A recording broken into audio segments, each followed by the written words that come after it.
Hello, thank you so much if you're joining. Thank you so much if you're seeing this video later on as a live replay. We are back on this Saturday. We're having a little snack. Fuji's making more snacks fall by shaking the auto feeder. And Baji is working on his food slowly because he got the slow bowl as usual. And Suji Mama is ready to take a little nap. Little nap maybe?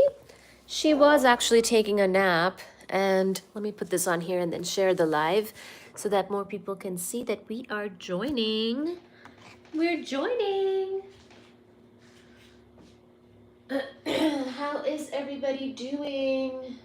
We will be doing this live and we will be chatting and we will be cuddling kitty cats. Sorry about that. I tried to open YouTube and an advertisement started to play instead of the thing that I was trying to do. So how is everybody? How is everyone? We would like to say hi and we would like to chat and then we would like to, let's see, we would like to read the book that we've been reading, do some reading and do some catching up and see our favorite kittens. I'm still finding my own channel on YouTube, I must admit. It is a little difficult sometimes for me to find my own thing because YouTube is constantly suggesting the stuff that, you know, one would watch rather than one would go live. So, hello. Hello, hello. Hello, hello, hello. Hi. Hello. Thank you for joining. We are going live, and in fact, we will be. Madeline, how are you? Hi, Madeline, how are you? Long time no see. I feel like we have a lot to catch up on. I don't think I've seen you in a. Whoops. There is my voice on the other device because I'm trying to share the live. Hi, Baji. Here is Baji. Baji is for pleasure. Hi, Baji. Hi, Madeline. How have you been? This cat is for. Oh my gosh! Don't scare us. Don't scare us. Hello, world. We're feeling scared. Hi, Lena. Hi, Sophia. Sophia Sturgill. What a nice name. Sophia says, "Aw, thank you." Lena says, "Aw, your voice is so cute." Thank you. Hello, world. Hello. Baji, yes. Oh, you remember Baji's name? This one is Baji. So Baji has been an extremely good boy for the most part today. He did attack his sister at one point, but it was playful. Now, he is so much bigger than his sister that his mom, that is me, gets a little worried sometimes that he is pouncing on his sister. But I think it was fine because his sister is, oh, you have a little booger, Baji. You have a little thing on your fur. His sister is very fast and agile, so she was fine. And look at Baji's paws. Sophia says, have you taken him to PetSmart? He would love it. Oh, really? No, he actually gets very scared when I take him somewhere. Hello World says, can you tickle his nose with his tail for me? We can try that. Madeline says, oh no. Oh, yeah, well, you know,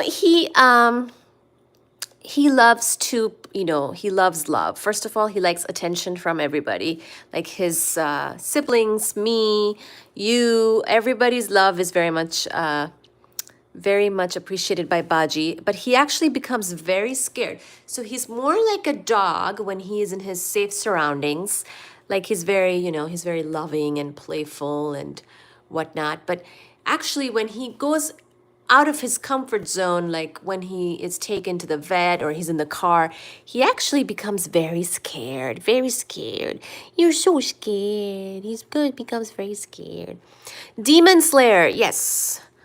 Demon Slayer is something we can read, Madeline. So he gets very scared, and so what I do is I put him in the same bag as his sister because they were adopted together. They're each other's comfort zones. Baji's showing you his belly. That looks like my cat. Ooh, hi, Crazy Driver. Crazy Driver says this looks like your cat. Okay, very nice. This is a silver tiger. Ah, oops, sorry, Suji. Gosh, I tripped over this one. Oh my goodness, sorry, baby. I'm so sorry. So Baji's doing all his cute expressions for you because he knows he's getting attention from all his friends and family and followers. So he loves it. But he gets very, very scared, is what I was saying.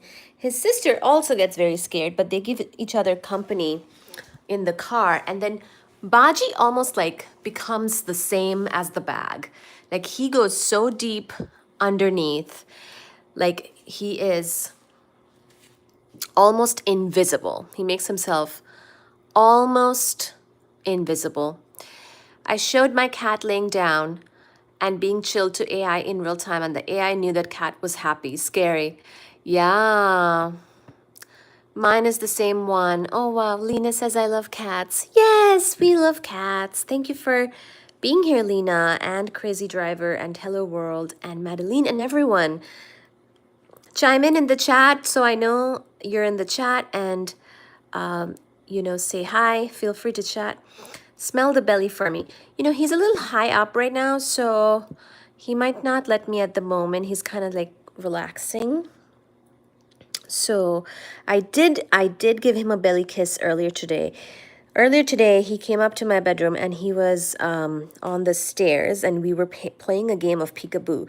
So when I back out, he couldn't see me from the stairs. So then he also backed down, and he was kind of like ready to pounce, and then he did pounce. And then I picked him up and gave him a little kiss on his belly earlier today. This was earlier. How many poop machines? Well, should I include myself? No, I'm just kidding. It's 3. It's 3 of them. 3 of them right here. 3 of them right here. Little Baji. Yes, so the Baji is little, but he can also be not so little. He is he's a big boy, touch wood. Oh, whoops. Bad angle. He's a big boy, touch wood, and he loves to eat. And I think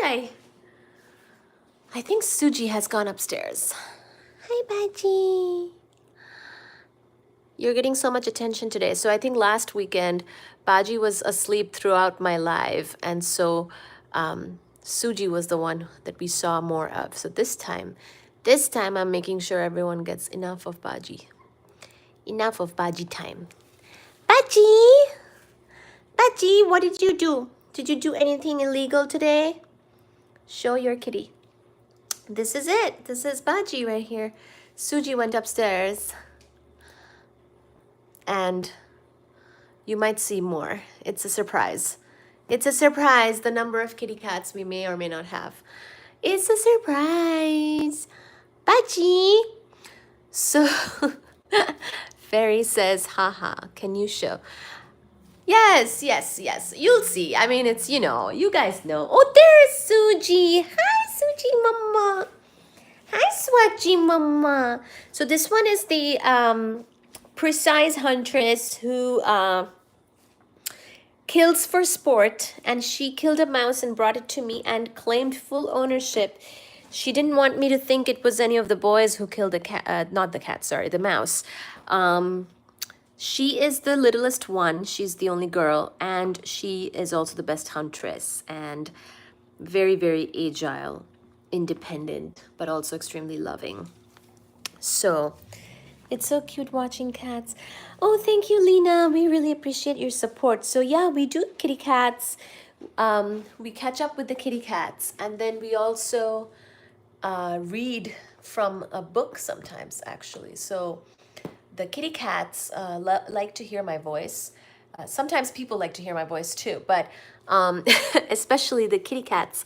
When I'm home, they really love to, have me around and hear my voice, and it makes them relax. So what I did was I started to read from books, and sometimes I do that as well on this channel, and people seem to enjoy that as well. So stay on and definitely catch up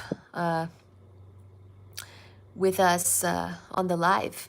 I'm going to eat something. Have a nice day, lady. Thank you, Fairy. Yes, go eat and join us again if you can. We'll still be around. We'll be on this live, and then we might read from a book. And we go live Saturday, Sunday, afternoon, Eastern Standard Time every weekend. So please join us again. Hello, Baji. So Baji has, what color do you think is Baji's eyes? Tell me. Because I think that Suji has this brilliant green eyes. But what do you think is the color of Baji's eyes? What do you think? Oh, thank you. Yeah, have a nice day, Fairy. Thank you. Heart to you as well. Oh, Baji, you have a... What is this? No, I don't want any fuzzies on my baby. Hi, Baji. Oh, Baji. Oh, Suji. Oh, Suji. Suji, are you gonna be part of the live today? Oh, Suji might need to take a poopy actually. Are you going to the bathroom, Suji? Do you want privacy? So sometimes Suji actually wants me to close the door of the bathroom when she's using it because she doesn't want the boys to interrupt when she's going to the bathroom. Hello world, says Baji in my language means pants. Oh, Baji in my language. What language is that? We're curious. We are curious. What is that language? Tell us. And that's a very nice word for, Korean. Oh my gosh. I did not know that Baji means pants in Korean. Let's see. Show her belly to us. Well, I don't know if he's going to show his belly at the moment. You can see partially the belly right here. But he might flip over. Sometimes he flips over because he feels just that amount of joy. It's really the levels of joy that determines if he's gonna show his belly or not and how he's feeling. You know, he is a regal being. Pants means pants in English. Yes, thank you, Fabio. That is true. So Baji, apparently you are pants in Korean. Isn't that great? Lovely cats you got. Thank you, FBI. Thank you. Thank you, thank you. Suji's using the bathroom, and I think she's doing that because she knows that the boys are up here and she has a ton of privacy at the moment. So if you can hear the litter box, that's what it is. Excuse us. We are answering nature's call at the moment. Suji is. Anyways, are they a couple? They're brother sister, adopted. They're not a couple, as far as I know. Baji sometimes pounces on Suji, but Suji's too fast for him. Like, if they're trying to fight, Suji generally will win. Do your cats poo in the toilet and flush? You know, I wish, but they do have an automatic cat toilet. It's called a cat genie. So they poop in the cat genie, and then I run a manual mode, so the cat genie can also run in an automatic mode. But Haiki, Baji's older sister. Yes, Baji's older sister in Urdu. Suji's generating poop. Yes, exactly, in the cat genie. In my time zone, it's 21:31. Yes, so it's after 9 for you, Madeline, because you're in Germany, if I remember correctly, right, Madeline? And Heike, hello. Do your cats poo? So yeah, I was saying, they use the cat genie automatic litter box, so they will go poop in it, and then I can run a cycle. And it does actually connect to the human toilet and flush in it. Yes, they're all neutered or spayed in case of the girly cat. Can we see your face? I might show my face. We'll see. We'll see how I feel about that. My face is somewhere on the channel probably. But yeah, they use that cat genie toilet, which actually flushes in. So we don't make any, we don't make any litter that's like bad for the earth or anything. It's, their litter gets cleaned. Oh my gosh. Barry says, careful. Oh my gosh. Oh. I am scared about that. But so what I do with the cat genie is they use it like a normal toilet, and the cycle will never run when they're using it, as I have it on a manual mode. Because, they try to make all these AI toilets and stuff like that for the cats, but actually, they don't, that doesn't really work as well as you might be pointing out here. Oh, there's Suji. She wanted a little bit of that real estate up top. So what I do, I run it on a manual mode with the door closed, so that they can't interrupt the cycle, and hopefully that makes it fine. Yeah, touch wood. But yeah, now I'm worried. Hopefully the cat genie. So far so good. Touch wood. I'm gonna not take that for granted, of course. You sound too cute. Makes me. Oh, thank you. I have dogs. I just let them use the yard or of the rundown house next door, so no clue. Oh, good. Yeah. Yeah. I got you. Yeah, with dogs, I guess they go outside. With the kitty cats, they do need a litter box inside, and basically, the litter box in this case uses like water to clean itself out, and then flush itself into the toilet.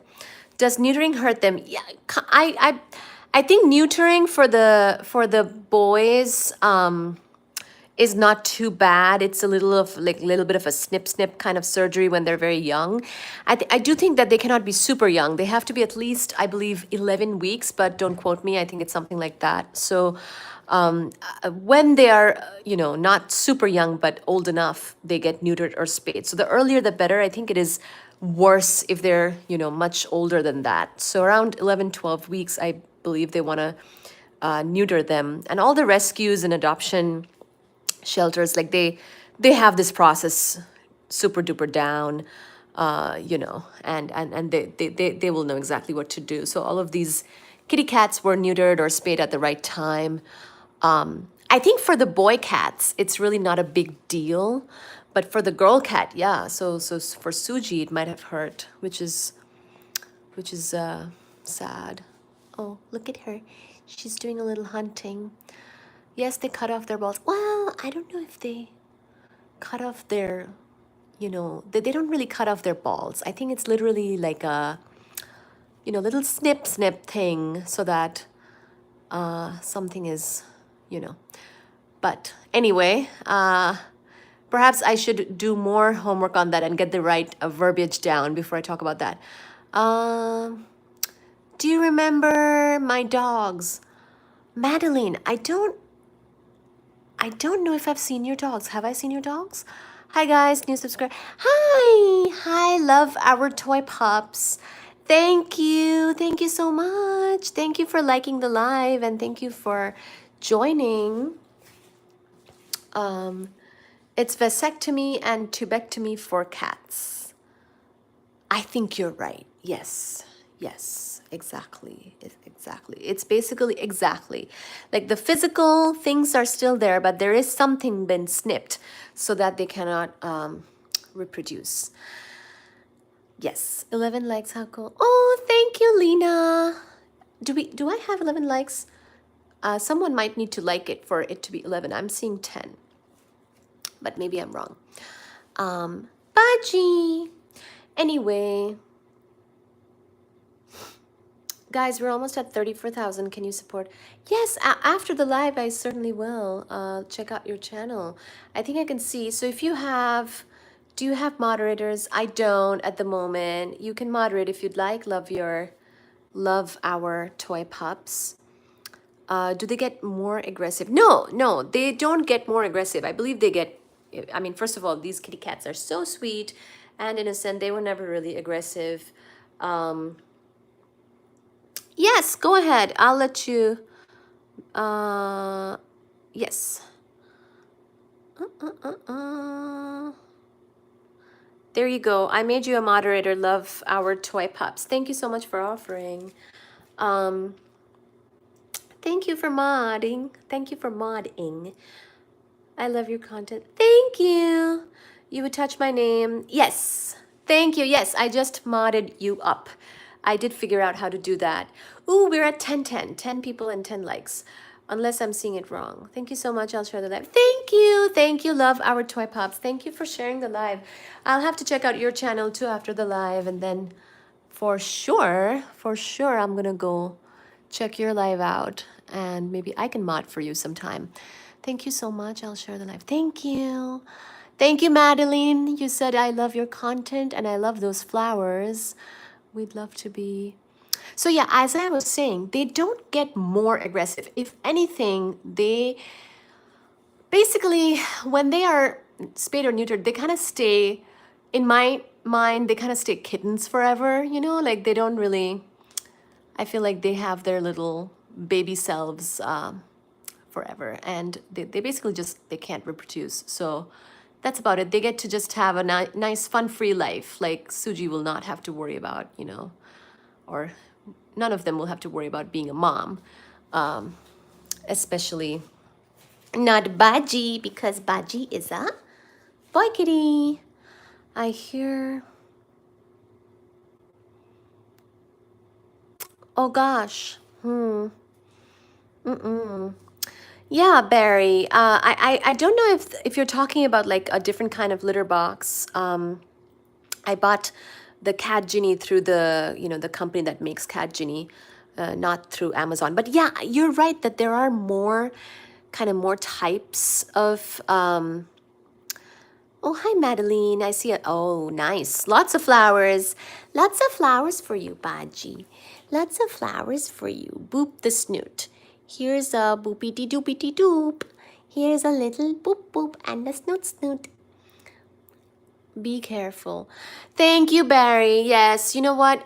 Thank you for sharing, because I will definitely look this up and make sure and be careful. Thank you so much. Thank you. Oh, look at that jump. Did you just see that? She jumped from all the way up there to here in one, like she just did that. She's the most active one. Like she is little. Hi, Luke Angels. Related to that brand you could like. Why trust? Yeah. Diaper Genie. No, it's called Cat Genie. Cat Genie. I shared and tagged my friends. Thank you, Lover Toy Pops. Thank you so much. I hope that more people can join. That would be lovely. Thank you so much. He's so calm. Yes, Baji's very calm. This is kind of his like restful time. He is, you know, he loves to play with his laser toy. No, he's not gonna fall. You know, kitty cats are very good at just hanging out, quite literally, like he's hanging a little bit from the tree and a little bit not hanging, a little bit on the tree. So he's not gonna fall. He rarely loses his balance. He's just kind of chill because, you know, I'm here and he's taking his rest and it's a sunny day. They love to sunbathe and just have a chill time. Ciao, ragazzi. Oh, what does that mean, I wonder? I might have to look that up. Luke. Yes, it's a sleepy time. Yes, it's a sleepy time. But see, Suji here, she is very active. Like, she might also sunbathe and sleep, but like, she's the one, if there's a fly coming in, she'll kill it. You know, she'll like jump around and run around and do something. We'll mod up we'll mod you up when you visit us. Okay, yeah, will do. Let me know in the chat when you go live, or maybe you can leave a comment on under one of my videos. Yes, later on. Don't do it now. I'm Italian. Hi, guys. Yay! We have some Italian friends joining us sometimes on this live, Luke. Thank you so much for joining. Is it after 9 in Italy right now? I think you're in the same time zone as Madeline.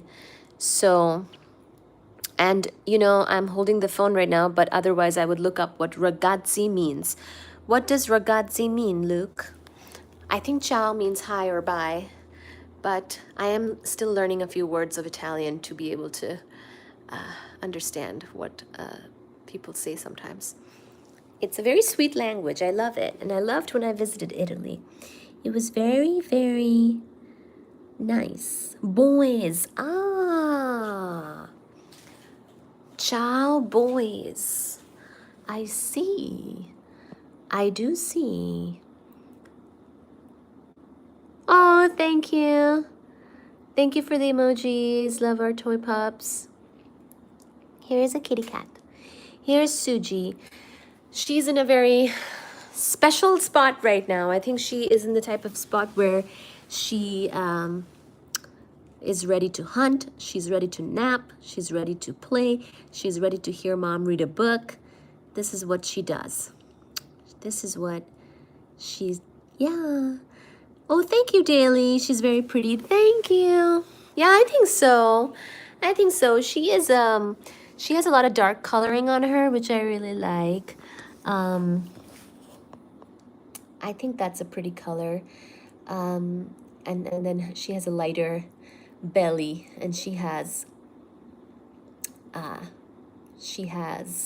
tiger stripes on her belly, just like Baji. They both do. Somehow we ended up with two kitty cats adopted together who both have tiger belly stripes on their little bellies. On their little bellies. On their little bellies. Oh, buju, buju, buju. Oh, so sweet. Such a sweeto. These two are so sweet, and so is Fuji. I don't want to disturb him right now, but I have one more who is also extremely sweet. So sweet. Oh, look at your face. I'm gonna clip this. Look at your face. Hi, Baji. Tumi gomacho. Tumi gomacho. Baji's resting. Okay, I think Baji and Suji are ready for the book reading. We've been reading a murder mystery as part of these live streams. Look at that. Look at that. Oh yeah. Oh yeah. Oh yeah. Oh my goodness. Oh my goodness gracious. Attack. Attack, please, Suji. Attack. Attack, attack. Look at her face. What? Look at her face. She's getting the aggressives. She's getting the aggressives. Hi, Suji. Show this thing. What did it do? What did it do? What did it? What is that? What is that? What is that? What is that? Oh, ho, ho, ho, ho, ho, ho. Oh, ho, ho, ho, ho, ho. I told you she's a huntress. She's a huntress. She's a huntress. She's such a... Suji, you look so beautiful. Oh my God. Oh my God. Oh my God. This is a magical moment happening on this live stream for the first time. You've got a great personality for YouTube. Oh my gosh, thank you. Thank you so much, lover toy pups. Oh, thank you so much. Daly says I agree. Oh, thank you, Daly. Thank you. I saw Pussycat. Hi, Antwork. Hello, Antwerp. Thank you, thank you, thank you. I can't get over the fact how cute Suji is. And where do you live, says Luke Angels. We're in Boston. I'm in the Boston area, just a little bit north of the downtown city, Boston. But it's still Boston area. I live close enough to the Boston, like the actual city, where if I just walk a little bit south, I can see the skyline. But that also means I'm in a very congested area with a lot of traffic and people. But I'm okay with that because I grew up in a big city, so a little bit of crazy is fine. Eddie Tools, hi. Eddie Tools TV says hi. Hello. How are you? How are you? How are you? Where do you live, Luke and Angels? Yes, yeah, it's yeah, I grew up in Kolkata, which is a city of like 20 million people. So Boston is like a small town. Well, not really. I mean it's quieter than even more big cities, but it's also kind of crowded and has a lot going on, which I like. I think we like that. Venice. Wow. You live near Venice? Oh my gosh. Oh my gosh, now I'm a little sad. I want to go to Venice. I have never been. I just read the story Merchant of Venice by Shakespeare. I've never actually been to Venice. I've been to Rome. I've never been to Venice. Is it pretty there? Tell us everything, Luke Angels. Tell me, do you go on the boat? Like, are you on the water? What do you eat? Do you eat pasta? Which type of pasta? Tell us everything. Madeline, you're back. Very nice. Madeline, tell us how you've been too. And Luke Angels, please tell us everything about Venice if you can. We want to know. We want to know. Golden Retriever, hi. Hi, Golden Retriever Lover 45. Hello. We have a Golden Retriever here as well. This one right here. This is basically a Golden Retriever when he's in the mood. When he's in a good mood, he's basically like a golden retriever. Aren't you, Baji? Aren't you, Baji? He wants to hold hands. Baji wants to hold hands. What is that? Oh. Someone is stirring over there. That's why Baji is looking over. Wonderful. Le gondole, the boats. Wow. There's gondolas and boats.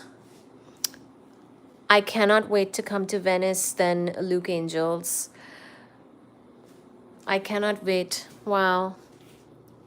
You know, one time I was in Italy and I didn't even have, like, my phone data did not work there. But the people in Italy were so helpful. They still gave me like directions and I did not, because my Google Maps, nothing was working without the data. But I still got directions from people in Rome and they helped me out, which was really nice. So I can say I was able to navigate Rome without actually data on my phone. Hi, Baji. Hi, Baji. Baji has very long arms. So me and my mom have a theory that Baji is related to the American ragdoll cat. If you know what I'm talking about. These cats have like blue eyes and long hairs. And they're very docile and sweet and they're not very aggressive. And Baji is like that. Baji is very docile and sweet. So we think that he is related to this American ragdoll cat. But his hair and his hair too is kind of longer than the other kitty cats who are domestic short hair. So that's our theory. I don't know if anyone knows about the American ragdoll cat or not, but that's our theory. That's our theory. You're a little tiger. This one's a little tiger. That's what I think. This one's a tiger cub. It's a tiger cub. Baby. Baby. Cute child. Sweetie. My baby. You're my baby. You're my baby. It's your baby. It's your baby. Do they ever get on the plane? These two have not been on the plane yet. They have been in the car. We actually drove across the country from Ohio to move to Boston. So they've been in the car, but they have not been on the plane. My baby Fuji has been on the plane a couple times. He's very well traveled. We do have a very well traveled kitty cat here who has been on the plane, but not these two. Not these two. Not these two. Shall we take a look at my precious, the apple of my eye, the pineapple of my existence, my miracle, my magic, my everything, my Baba, my Fuji, my Shona. This one has been on the plane. Oh, my Baba. Oh, my Baba. Oh, my Baba. I don't show him too much because he's my precious child and this is all mine.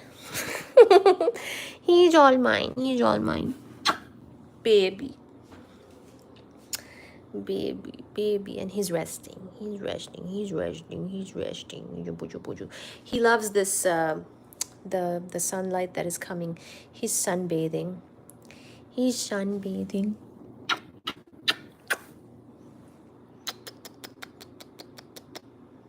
He's sunbathing.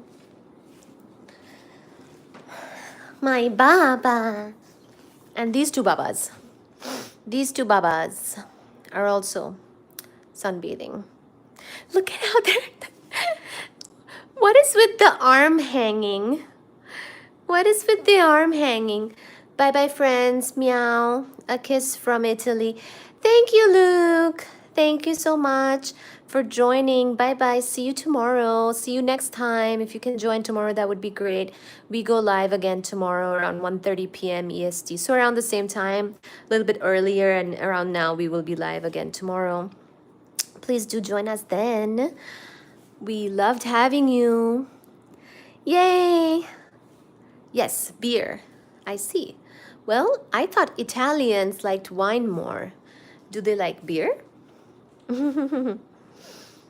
I love my wine from Italy. When I do drink wine, which is not always, but when I do it.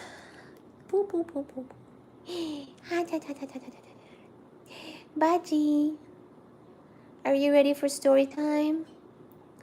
Baji, are you ready for story time? Baji, are you ready for story time? Yes. Okay. So we have been reading, believe it or not, from this book Mary Higgins Clark wrote, called Every Breath You Take. In fact, see this check mark right here? We have read 32 chapters from this already. So we want to continue now to read from this chapter 33. And that way we also have a little bit of story time as part of this live stream. And the kitty cats fall asleep to my voice. And you can also fall asleep to my voice or listen to my voice if you'd like. And please stay on the live or join us or see you next time or this time or everything. Yes, wine to ciao. Yeah, wine to ciao. Yes.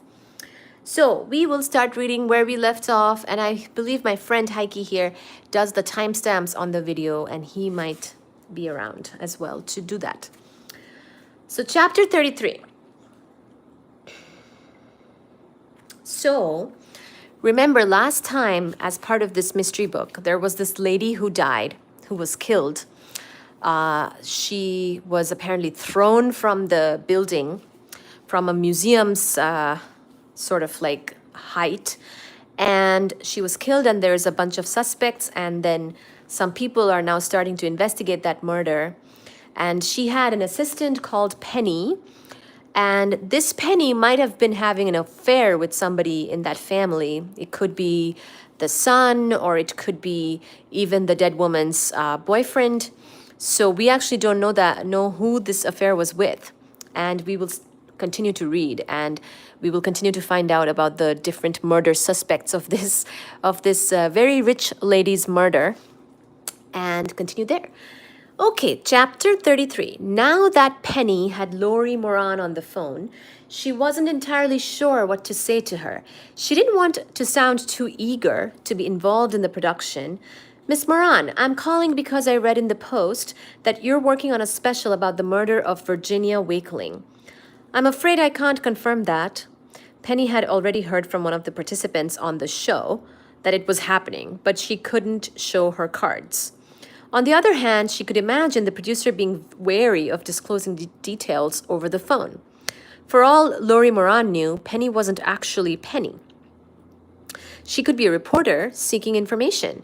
She decided to press forward. Well, in the event the story is true, I wanted you to know how to reach me. Virginia Wakeling was my employer, as was her husband, Bob, before he passed. My mother was Bob's secretary for more than 15 years. I was very fond of both of them. Penny smiled to herself, confident that she had struck the right tone. Caring, but not personally invested, and the detail about her mother's work for Bob might help convince the producer that she was not an imposter. Do you still work for the Wakeling Company? Lori asked. The question struck Penny as odd. Surely the producer would have asked the question of the Wakeling family by now. She realized that the woman was testing her, still unsure about her identity. No, I'm still in the real estate business, but not with the Wakelings. I found more challenging opportunities elsewhere after Virginia passed. All of the time Penny had put in working for women of a certain class, she liked to think that some of their airs had rubbed off on her. She sounded so mature and dignified. Were you with Mrs. Wakeling the night she died? The question was obviously another test. Not on the roof with her, of course, Penny said. But yes, I attended the gala. Lori must have been satisfied that Penny wasn't some crackpot calling in with false claims, because she said, well, we're always looking for fresh angles on cold cases, and the Wakeling murder is certainly a compelling mystery. Any chance you'd be willing to meet with me to talk about what you remember of that night? I suppose I could make the time if it might be helpful, and anything for dear Virginia. I can come to you at your home or at work if that's convenient, Lori offered. The only space Penny had at work was a tiny cubicle next to the coffee machine. And the last thing she wanted was for a television producer to see her shabby studio apartment in Flatbush. Before she even realized what she was doing, she was rattling off a different address, this one of a luxury apartment in Tribeca.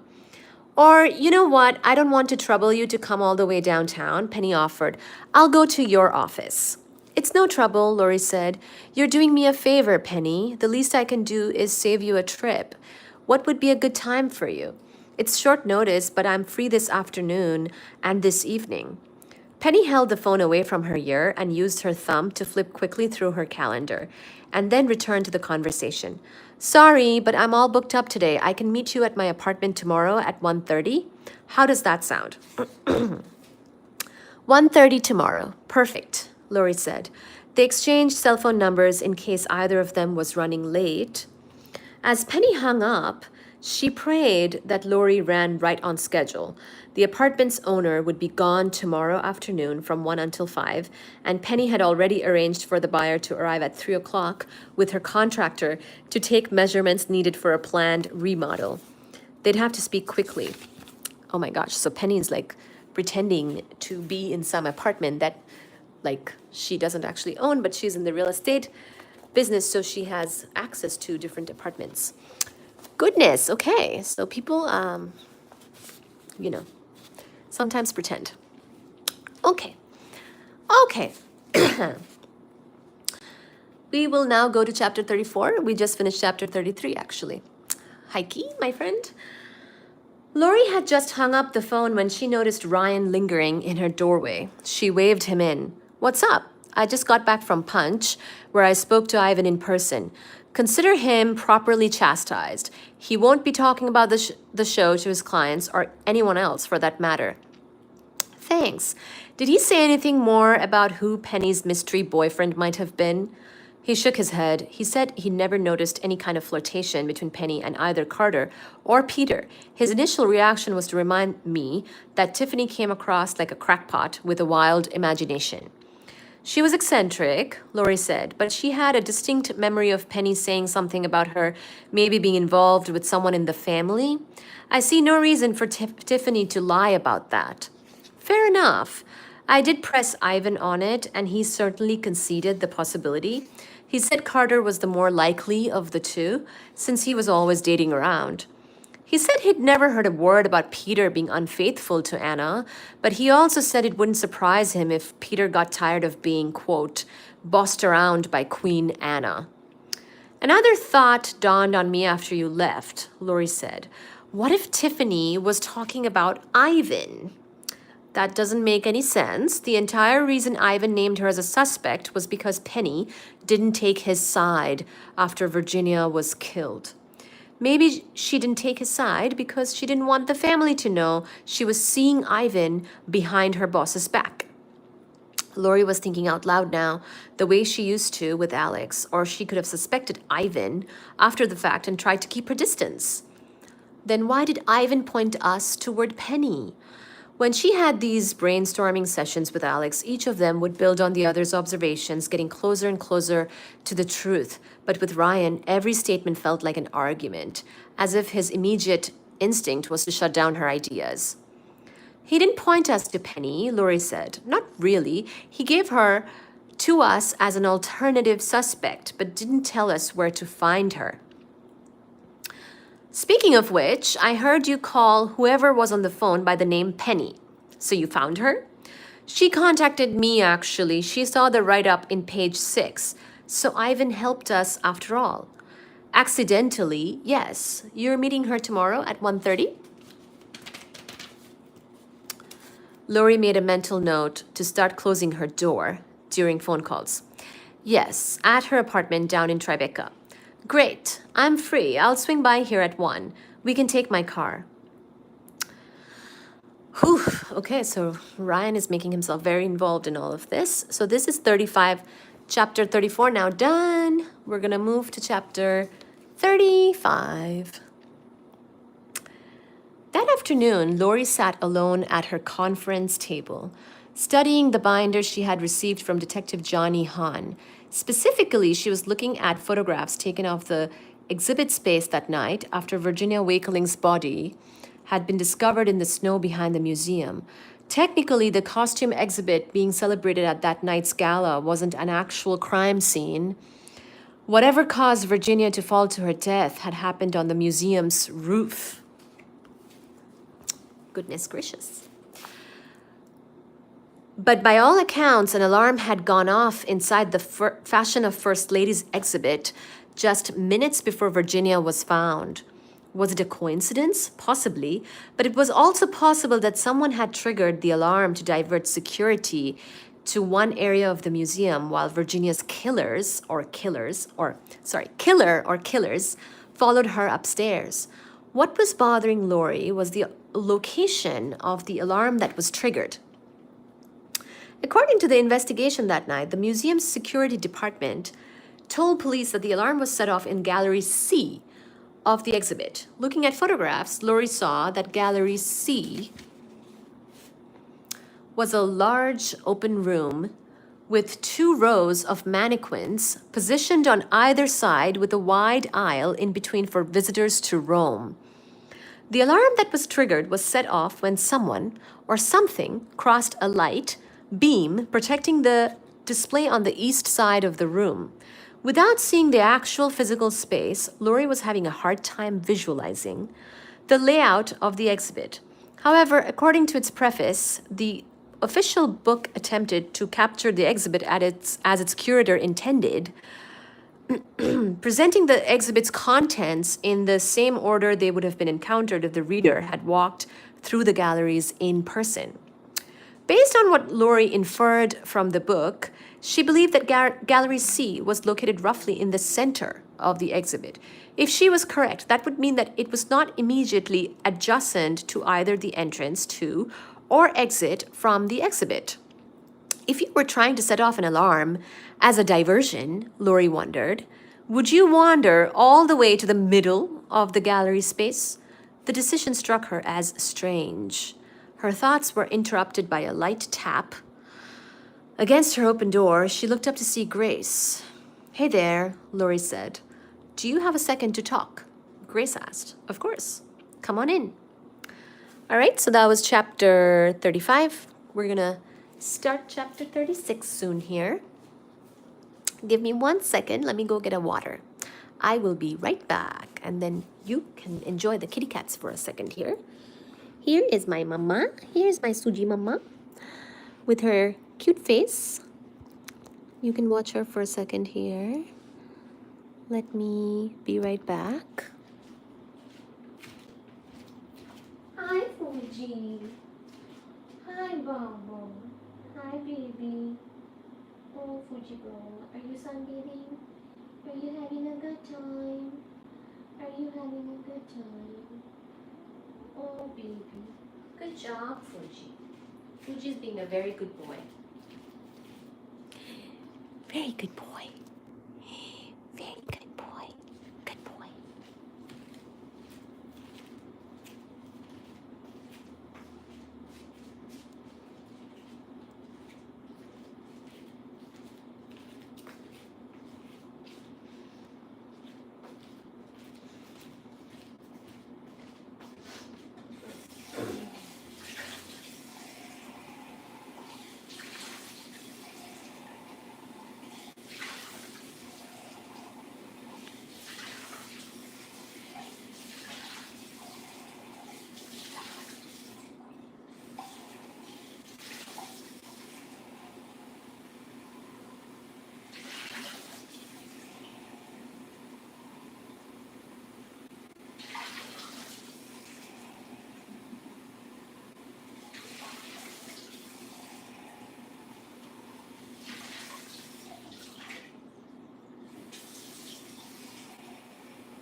It's a brilliantly sunny day today here in Boston, for which I am thankful. The sun definitely helps the kitty cats to sunbathe and get some nice warm glow.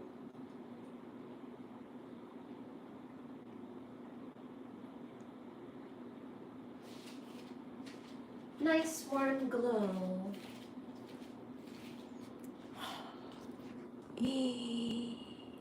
Baby তুমি ভালো মাম্মা তুমি তো ভালো Suji Bubbly is being a very good girly and Baji Bubbly is very much asleep.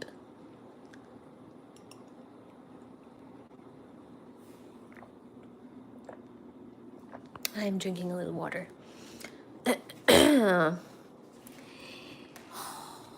Who is this? Who is this? Who is this?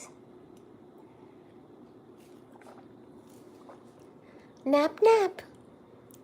Nap, nap, babies.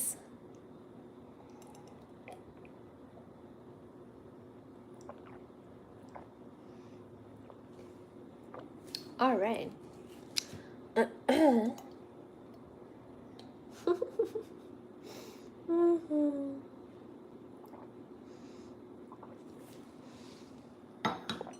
All right, where's my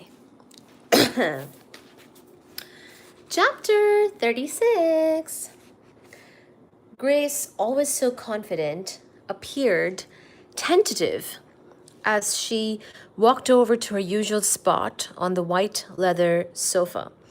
She carried a spiral notebook in one hand, a pen in the other. Laurie joined her by the windows, sitting in the adjacent chair and looking to Grace expectantly. Grace cleared her throat, as if steeling her nerves. Laurie smiled. hoping to calm her. I've actually been meaning to speak to you, Grace. I think I know what this might be about. You do? She nodded. I just hope I'm not too late. You aren't giving me your notice, are you? Grace said, Of course not. Are you kidding? I love my job here. Oh, thank goodness, Lori said, letting out a sigh of relief. How could you even think I'd leave? Lori shook her head. You just seemed so serious when you walked in, and I've noticed recently that you've been dressing differently, more staid and reserved. I was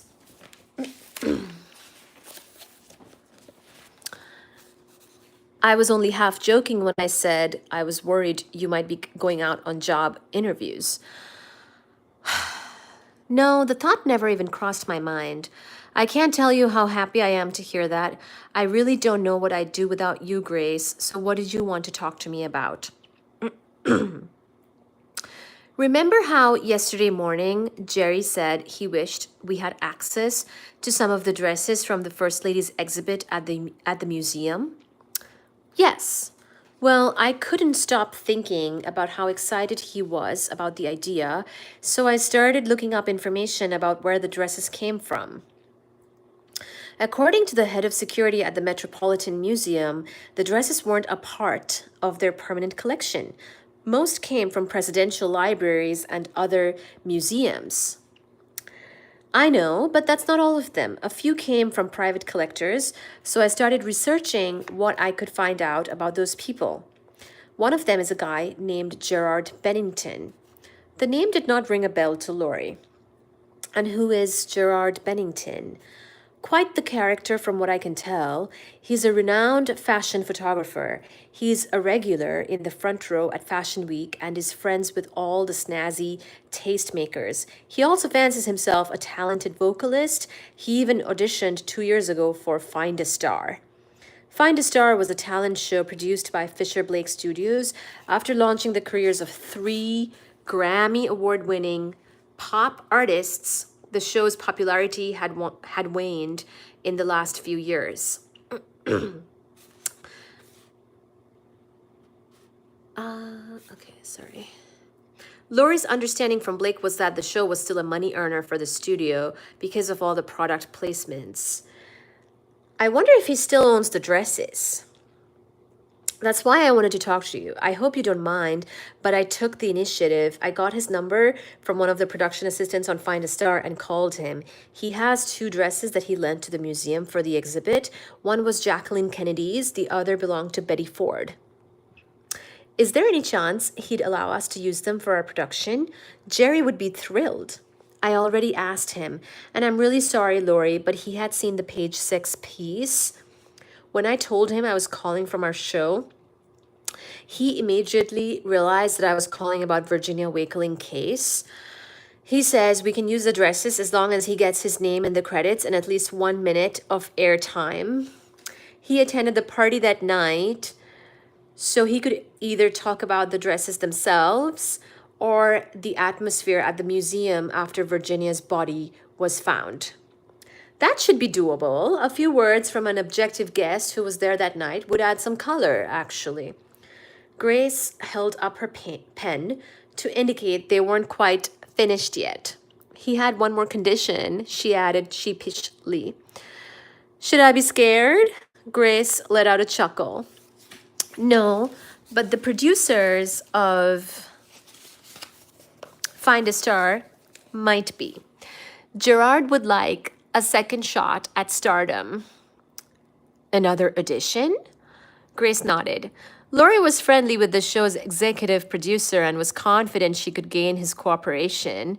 I'll make a call right now and let you know when we can make it official. Do you want to be the one to contact Gerard?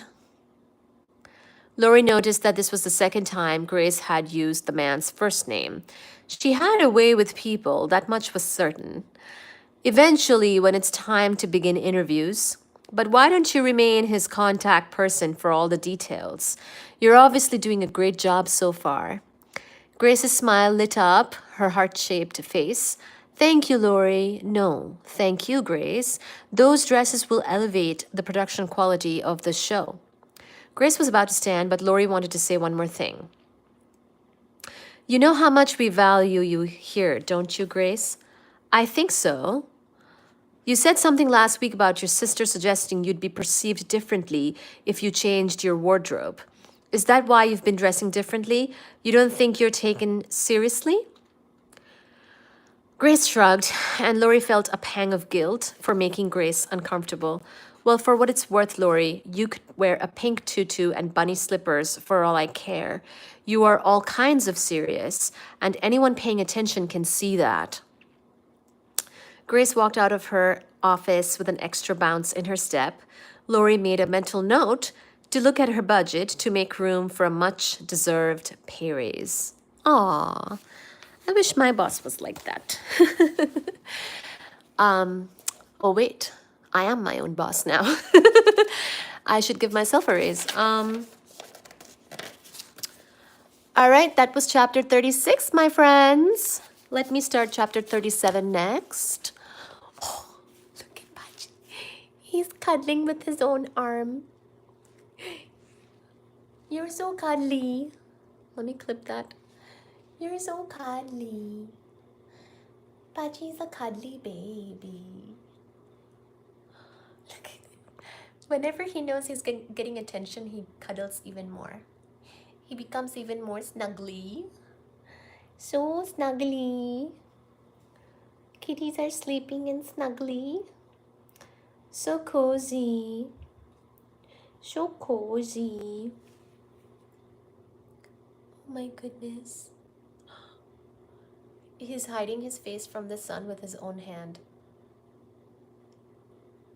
Oh my gosh. Oh my gosh. Okay, chapter 37. As predicted, Jerry was elated when he learned that he'd have access to two of the First Lady's dresses for production, after all. Once Lori had confirmed that the producers of Find a Star would allow Gerard Bennington to audition a second time, she had let Grace work out the details with Mr. Bennington and secure his signature on the necessary documents. She had also left it to Grace to deliver the news to Jerry that afternoon in Lori's office. Jerry told Grace that she was a lifesaver and pulled her into a tight hug. He immediately reached for the heavy book of photographs from the exhibit, searching for the two dresses on loan to the museum from private collector Gerard Bennington. The Betty Ford dress was a floor-length silk teal sheath with flowing organza sleeves. The photograph that accompanied the display at the exhibit was of Mrs. Ford dancing with a famous comedian during a state dinner held in honor of the President of Liberia. Jerry let out a gasp when he saw the second acknowledgement of Mr. Bennington in the book. It was for the crisp white cotton dress that Jerry had already shown to Lori. He had been planning to include the iconic photograph of the Kennedys on their porch in Hyannisport as a dedication to his grandmother, who had admired the Kennedys. Now he'd be able to feature the actual dress in the production. I'll need to call the facilities department at the museum right away. If I can get even one corner of gallery space, we could create the illusion of being in a much larger exhibit and could ask some of the participants to walk through as though they were viewing the costume exhibit that night at the gala. Sounds like a plan, Lori said, her own attention focused once again on the large binder she had received from Detective Johnny Hahn. She was still wondering about the placement of the alarm that had been triggered the night of the murder. If it was set off by the actual killer, the person would have wanted to be able to slip away quickly and follow Virginia to the roof, taking maximum advantage of the time during which security was distracted.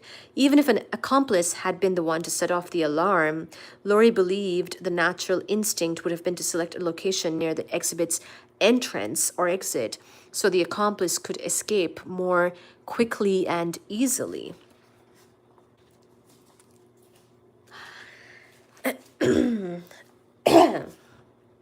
Excuse me.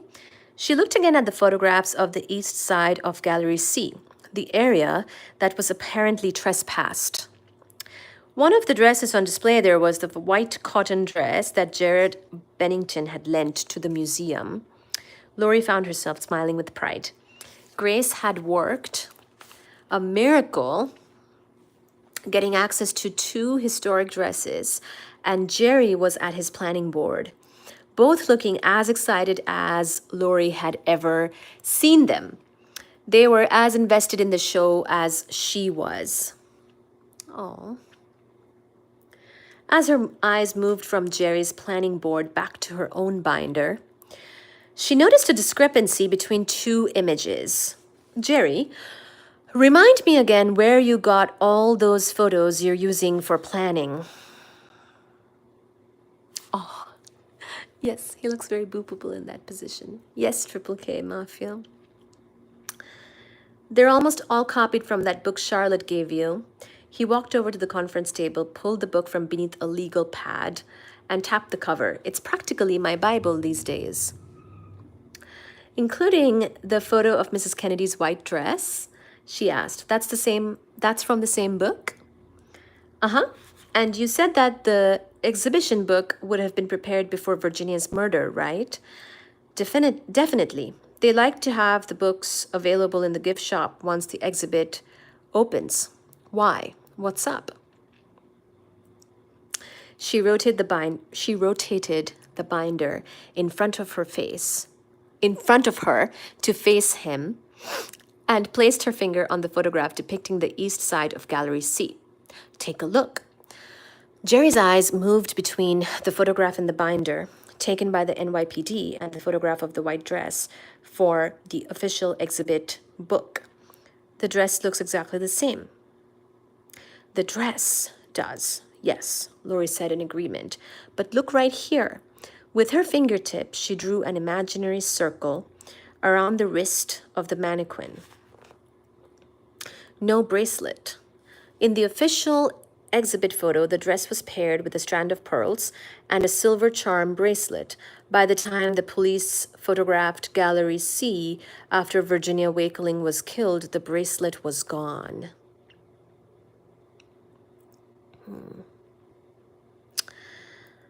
Grace was looking eagerly over Jerry's shoulder. So when did it go missing?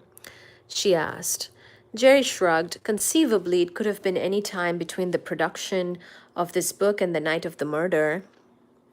True, Lori noted, but we know for a fact that the alarm that night was set off when someone crossed the sensor protecting these 6 displays. If someone specifically wanted that bracelet, it would explain why the alarm was set off in the middle of the exhibition, assuming I'm correct about the layout.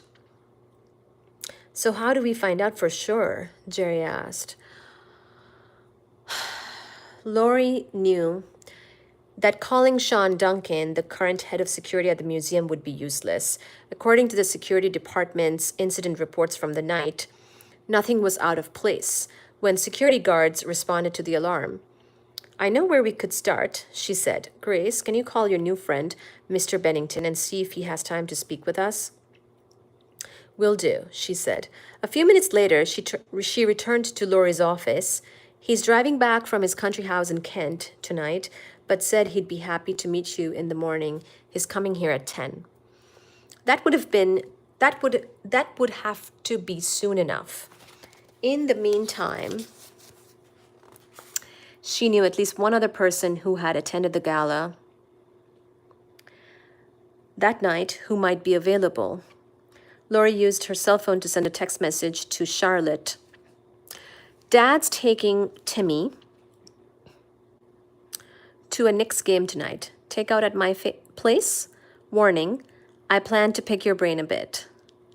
She smiled as she watched dots at the bottom of the screen indicating that Charlotte was typing a reply.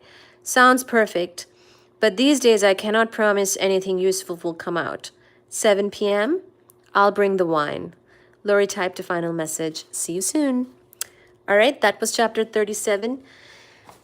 We will do 38 in just a second here after I cuddle these cute kitty cats. Oh, I'm sorry, Baji. Baji has been disturbed. I'm so sorry. I'm so sorry.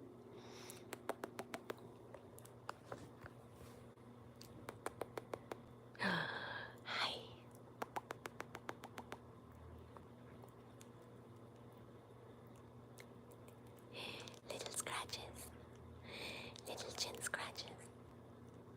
Little chin scratches, little chin scratches, little chin scratches. Okay, I'm gonna have a little bit more water and we'll get started.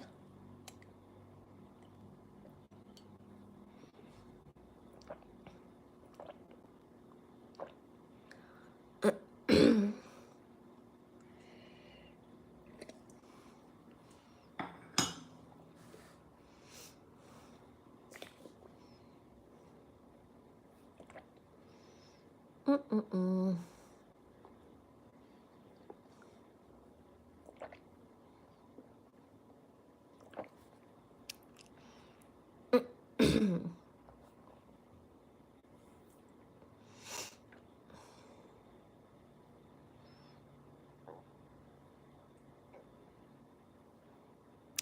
I realized that I actually forgot to share the live on my community, but I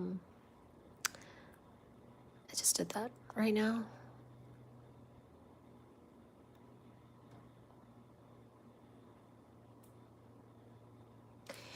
All right. Excuse me. Chapter 38 now. Yay! We are continuing to read from Every Breath You Take by Mary Higgins Clark and Alistair Burke. Reading about the murder of a rich lady. And we're on chapter 38. KK. Lori passed the container of sliced chicken and mushrooms toward Charlotte, who politely declined. I can't manage another bite. Is it possible to get a high from too much MSG? I cannot believe how much food you ordered. I wanted you to have choices, Lori explained. They were at her dining room table, surrounded by barely touched takeout containers. Timmy and I are going to be eating leftovers for days. She watched as Charlotte refilled her wine glass with Sauvignon Blanc. Speaking of Timmy, he must be thrilled to be at the Knicks game with his grandfather, Charlotte commented.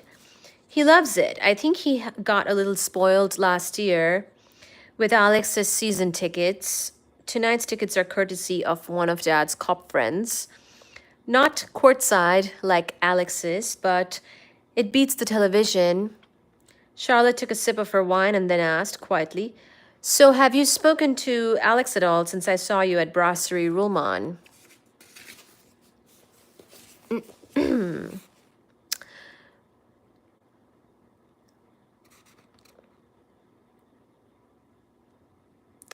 Lori shook her head. I thought maybe he would have called you after the judicial nomination or vice versa.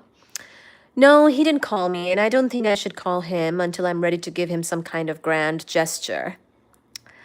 A grand gesture? Charlotte asked with an arched brow. What? You're going to show up at his office with a radio ready to serenade the future judge? Nothing so dramatic, Lori said, but yes, something determined, let's say. Anyway, it's complicated. The table fell silent for the first time since Charlotte had arrived. So you said you wanted to pick my brain about something, Charlotte said, changing the subject. Yes, let's do that now. Before I get too far into this glass of wine, Lori got up from the table and returned with both the official exhibit book Charlotte had lent her and the binder of documents she had gotten from Detective Johnny Hunn. How well do you remember the Fashion of First Ladies exhibit? Charlotte let out a sigh.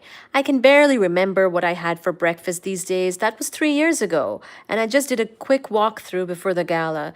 What do you need to know?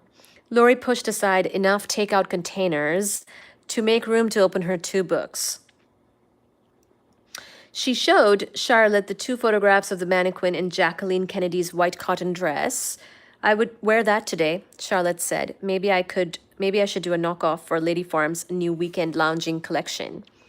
I'll buy it, Lori said, but for now, this is what I am more interested in. She explained the absence of the silver charm bracelet by the time Virginia Wakeling was killed. I don't suppose you remember whether the bracelet was there when you walked through the exhibit, do you?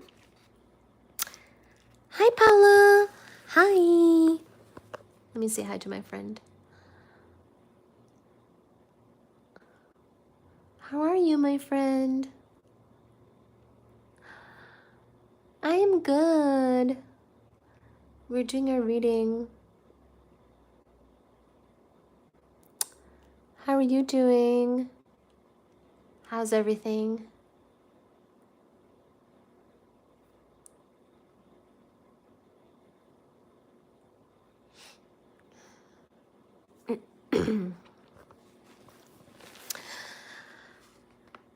Oh gosh, no. I wouldn't have even noticed something like that. What about the layout? Lori spelled out the theory that Gallery C, where the alarm was triggered, was in the middle of the exhibition. Here are pictures of the room, she said, shifting Hans' binder in Charlotte's direction. Charlotte studied the photographs and then leaned back and closed her eyes, as if trying to recreate a memory in her head. I do remember that room. It was the only one that was long and narrow. Most of the other rooms were big squares with items on all four sides. I was comparing the two because Lady Forum was in the process of planning a few pop-up stores, and I was contrasting the two approaches. You're right, that room was basically in the middle. So to get back to the rest of the gala, you'd have to go through a few other rooms. Right. Lori was getting more convinced that the alarm that night was connected to the missing bracelet.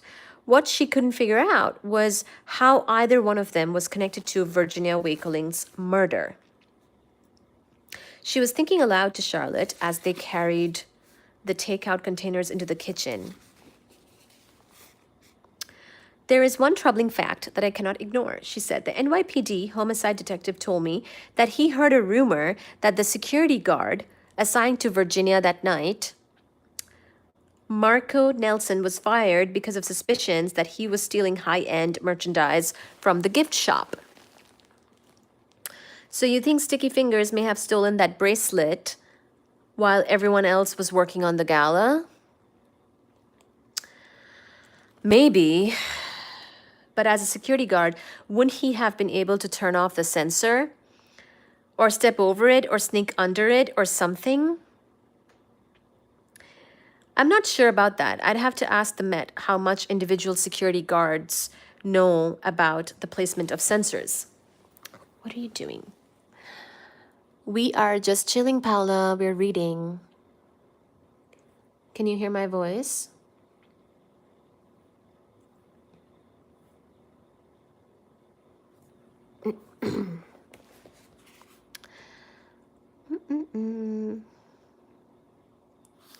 And how would you connect that to Virginia's murder? Charlotte asked. Lori shook her head. Charlotte did not have the same kind of analytical skills as Alex, but she could feel the rhythm of this conversation beginning to pull disparate threads of thought together in her mind. Charlotte's questions were pressing Lori to contemplate the possible connections among a number of seemingly unrelated facts.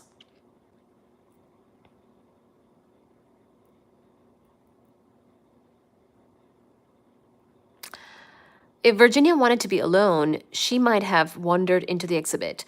If she found Marco stealing pieces from the exhibit, he could have killed her before she could report him. But then how did he get her to go up to the roof?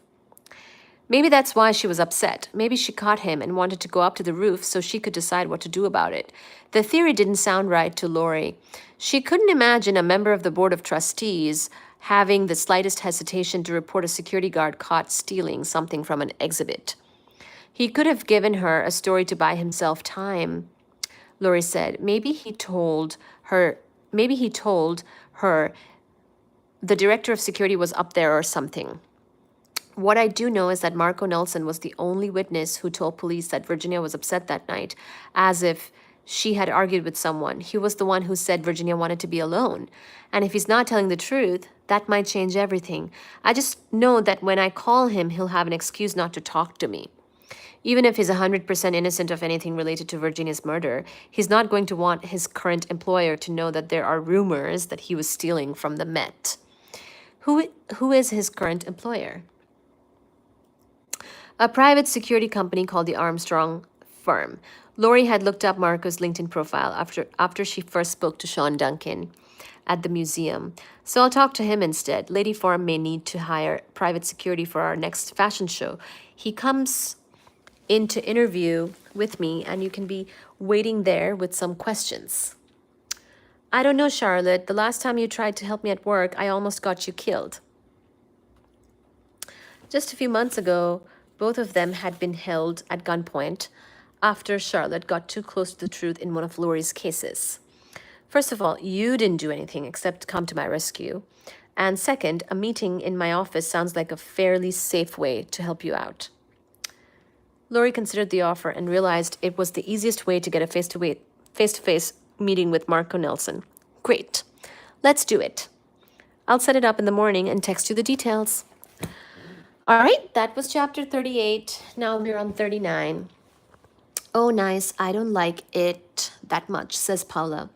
Oh, I'm sorry. That's all right. We are just happy to have your company here. And we can also just chat and hang out. But I wanted to finish the book because I started it. If you start something, you must finish it. Suji. Look at this arm. Look at this arm. Oh, they're napping. So they were more active a little while ago, Paula. We were chatting and I'm very tired. Oh, yeah. Has it been a long day for you? I could see that. Maybe you can just relax, close your eyes, and, doze off in the live. That's totally fine if you want to take a little nap with us. They're napping, sort of. They're relaxing. Look at this little paw. Here it is 4:38 p.m. Yes, 10:30. You are 6 hours ahead of us. 6 hours. Definitely late for you. Definitely later for you than us. That's okay. If you want to just hang out and close your eyes and be with us, that's fine. Sounds good. Sounds good. Think of this as a little audiobook and kitty hangout while you relax. Relax. Oh, so nice. I like sitting here and just chilling.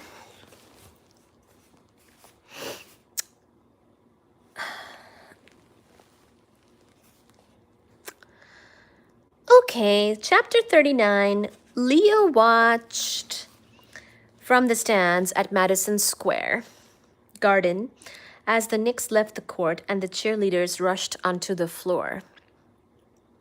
He placed a protective hand on his grandson's shoulder as Timmy waved enthusiastically to the players jogging to the locker room for the pep talk coming after a bruising second quarter. Okay, bye, Paula. Thank you for joining. Thank you for all the hearts and emojis. Even though the team was having a rough season, tickets were getting tougher to come by with tourism raging in New York City. Attending tonight's game was an unexpected surprise. The deputy police commissioner had called Leo 2 days earlier to say that he needed to fly to Washington, D.C. for a multi-jurisdictional meeting with the Department of Justice, and he offered his 2 tickets to Leo. Leo never thought that his 9-year-old grandson's calendar would be busier than his, but once he confirmed that Timmy was available, the two of them happily accepted the invitation. The seats were decent, but not nearly as good as Alex Buckley's tickets near the court. Timmy had wanted to snag Alex's attention as soon as they arrived, but Leo had made him promise to wait until the second quarter ended. Now that the buzzer had sounded, Timmy was on his tiptoes, waving toward Alex. They were at least 40 rows behind him. When Timmy stopped waving, Leo feared that his grandson was going to be upset that Alex had not seen him. Instead, he asked Leo for his cell phone. Leo could not believe how quickly Timmy's fingers flew across the screen. The next thing he knew, Alex was turning his head, scanning their section. His eyes brightened when he spotted them. Leo watched as Alex excused himself from his guests, an older couple and a woman who was probably around Lori's age. Alex took the steps two at a time, a smile spread across his face. Timmy nearly ran into Alex's arms to give him a big hug. "Aw. Are you using all of your seats tonight?" Timmy asked with a grin. "I'm afraid so, Timmy. My other friends might be a bit miffed if I ask them to change seats." He turned to see Leo's gaze lingering on his guests. "I brought along a fellow criminal defense lawyer and his wife and their daughter who's visiting from California while her husband's here on business." Sorry, let me see. Bye. Bye, Paula.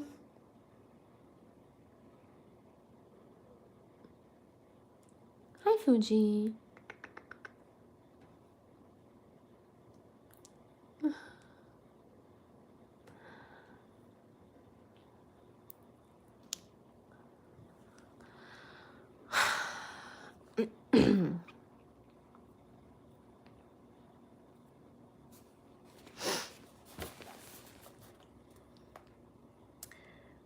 I gotta read that sentence again. I thought that was funny.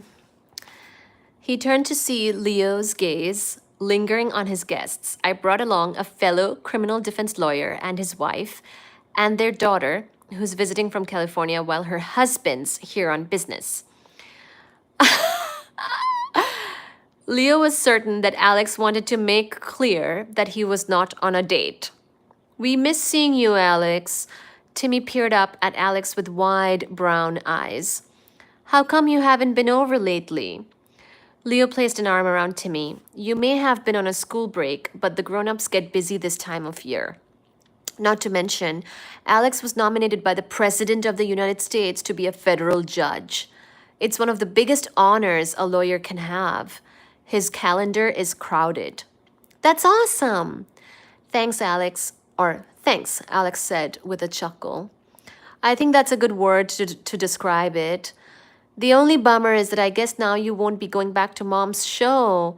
She hates Ryan Nichols." "We don't use the word hate, Timmy," Leo scolded. "Sorry. When you're a judge, can I come see the courtroom and bang the hammer like on TV?" "Sure thing, buddy. And maybe you can come to my trumpet recital next week. I'm doing the solo from Sea Jam Blues by Duke Ellington." Alex looked to Leo for guidance. Leo could tell that he desperately wanted to accept the invitation, but knew how Lori would feel if he orchestrated a meeting between them. "Let's talk about that later, Timmy." Jerry, Grace, and Charlotte all said they wanted to come, and I'm not sure how many people we're allowed to bring. Oh. As Alex made his way back to his guests, his eyes nearly welled at how quickly Timmy was growing up. He'd give up his basketball tickets for the rest of the season for a chance to watch this boy take on a song like Sea Jam Blues. Oh. He wished he could spend the rest of the game with Leo and Timmy. What he really wished was that Lori was here with them, just so he could see her again. When he pictured himself with 3 of them, he pictured a family. But Lori was probably fine without him. She had a family already, with Timmy and Leo. She had a successful career, and she had friends who were excited to see her son play the trumpet. Her life was complete without him. He had made a terrible mistake. He had pushed her too hard, and now he had lost her. Oh, that was chapter 39, my friend and friends. Now we're going to do chapter 40 really soon here.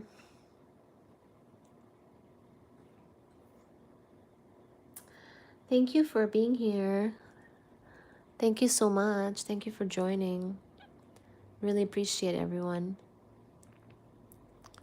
Thank you for your support and your love towards us and the channel. Thank you so much. Thank you, thank you.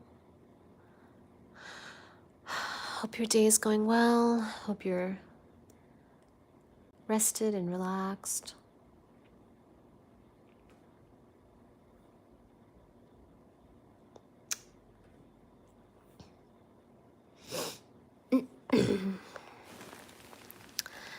Chapter 40. Lori was curled up on the sofa with a blanket on her lap, reading the latest Karen Slaughter novel. She jumped at the sound of keys in the door, then turned to see Leo and Timmy walk in. Timmy was wearing what appeared to be a new Knicks hat. She forced herself to mark her page, consoling herself that she could savor the ending before she fell asleep. I'm going to need to find a bigger apartment if you bring home something new every time your grandpa takes you to a game. Don't blame me, Leo said. He bought it with his Christmas money. Timmy went straight to the refrigerator in the kitchen and returned with a piece of string cheese and an apple. She had no doubt that he had eaten pounds of food at the stadium, but her son was a fast-growing boy, constantly hungry. He plopped down on the sofa next to her. Mom, we won! A three-pointer in the final seconds. And we saw Alex. You did? She tried to sound carefree. Yeah, we couldn't sit with him because he had other people with him, but we at least got to talk to him at halftime. Who was with him? She was embarrassed at how quickly she had asked. A lawyer, his wife, and daughter. Timmy had a knack for remembering every detail of a conversation. The daughter was visiting from California, Leo added. Her husband has business here. She nodded.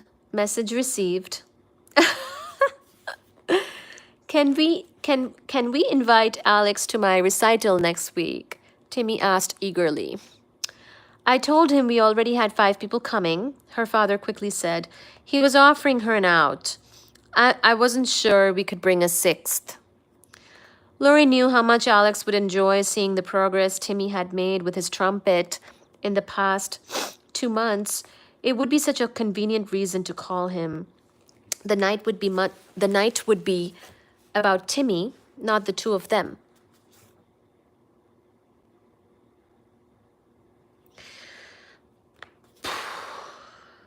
But she didn't want to go back to that familiar cycle where they saw each other regularly, without ever defining what exactly they meant to each other. She could still remember Alex's response when she told him she wanted things to go back to the way they were before they got into that awful argument about her last case. And how exactly was that? What were we, Lori? And what are we now that I'm no longer your host? I'm your dad's sports buddy, your son's pal, but what am I to you? Aw. Wait, let me read this again. It's juicy. Let me read that again. She could still remember Alex's response when she told him she wanted things to go back to the way they were before they got into that awful argument about her last case. And how exactly was that?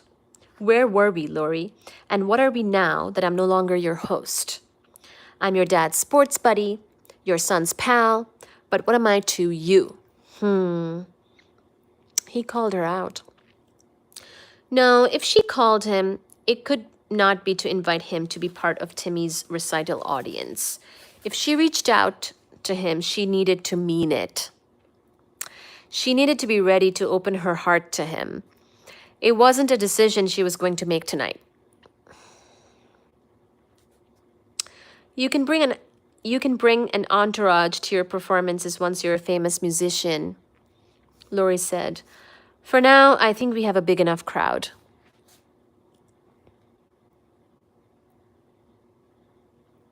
She finished her novel that night in bed. When she was done, she placed the book on her nightstand and then reached into the drawer almost out of habit, slipping on her wedding ring before pulling the covers up to her neck. She closed her eyes to try to sleep, but when she did, she pictured Alex in his living room that last night they spoke. Admit it, Lori. You'll never admire me, not like Greg. So you can keep telling yourself you're trying to move on, but you won't. Not until you find the right person. And then it will just happen.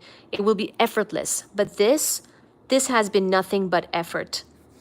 If she could go back in time, she would have stopped him at that moment and told him how wrong he was. She knew that in Alex she had again found the right person. But he was wrong. It wasn't always true that real love just happens. Although that had been the case with her and Greg. And maybe Alex's love for her had simply happened. But I believe finding my soulmate the second time was harder, Lori thought. It took time, and now I may have lost him too. She'd been heartsick longer than she'd allowed herself to admit. But more than anything else, she had Timmy to think of. He barely remembered the father he had lost. Now, Lori thought, I can't allow him to become attached to another man unless he's going to be around for the long run. But Timmy already thought about Alex that way.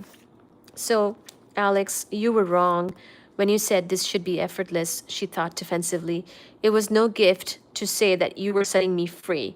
It's not effortless, not for me. It's taking work that I continue to do even though you insisted on setting me free.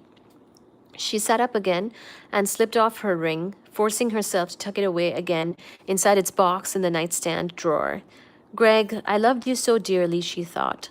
I'm so happy that I have your son, and that with him you and I will always have a part of each other. But Greg, I'm so lonely. I've been so alone since that terrible day. Lori closed her eyes, relieving with an unexpected surge of joy, sitting next to Alex in his apartment, his arms slung around her as they watched a Giants game with Timmy and her father. The three people I now love best in the world, she thought. Pray God, it's not too late. Oh my gosh. All right, that was chapter 40. And these kiddos are more awake at this time. I must say,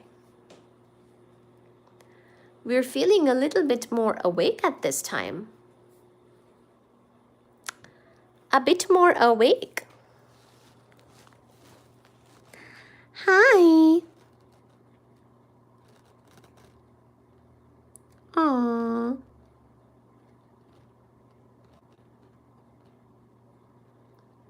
She's hunting. Nap hunting. Because it's nap time as well as hunting time.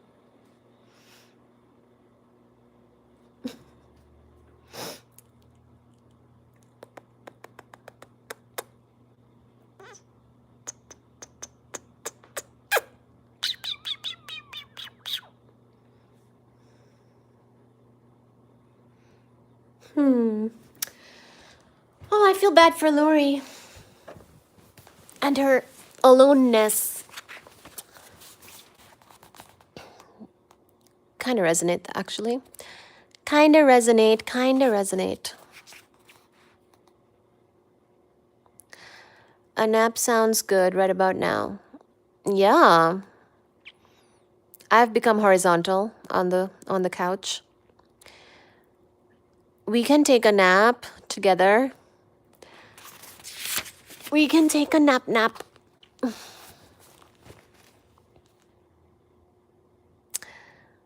More awake at night. Yeah. Heike, are you more awake at night? Wow. Heike, how are you? Tell us. Say something to us in the chat. Say something to us in the chat.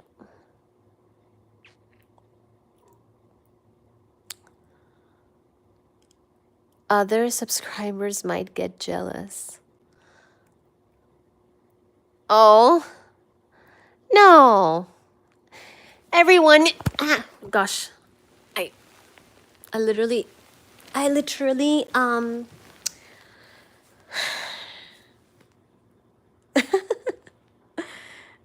literally dropped my phone on my face. Hello. A nap sounds good. Other subscribers might get jealous. Moderate, fine. Oh, you're moderately fine? Not extremely, just a moderate amount. That sounds good. Everything in moderation, right?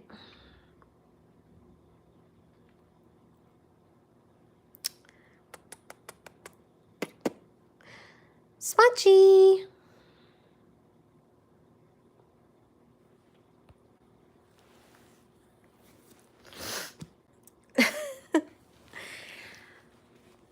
My phone's gonna eventually die, but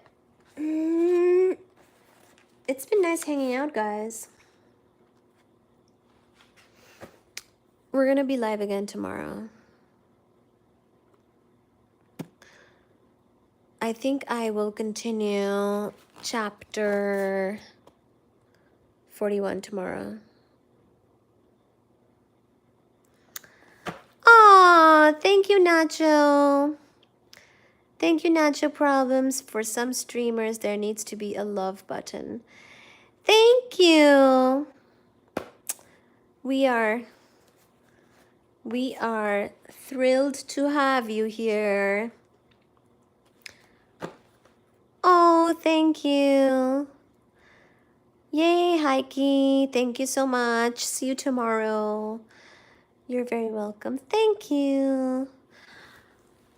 We need to keep on going. We'll keep on going with 41, but we'll first chat. So I'll go live a bit earlier tomorrow, starting a little earlier tomorrow, because I feel like I miss some people who have to go to bed if I don't start earlier. So I'll start earlier and we'll chat. We will... Thank you, Jamal. Hi, Jamal. Tomorrow, I think we'll go live around 1 p.m. Eastern Standard Time, and then we will continue to whenever, and we'll chat and hang out and spend a little time with the kitty cats, and then we'll continue reading. Yes, thank you, Heike. Yes, Boston time at 1 p.m. Yes, Boston time, 1 p.m. tomorrow. Do we? Jamal says, do we? And thank you for the emojis, Jamal. How are you doing? We had a lot of energy and now we are horizontally on the couch. Like I'm horizontal. And the kitty cats are chilling. Nacho says, okay, I might be late, but I'll try to catch you. I'm on the west coast. Okay, yeah. That's okay. You can join us. We'll probably be around all afternoon. So whenever you are up, I know it's Sunday, so you might be up late, which is fine. We will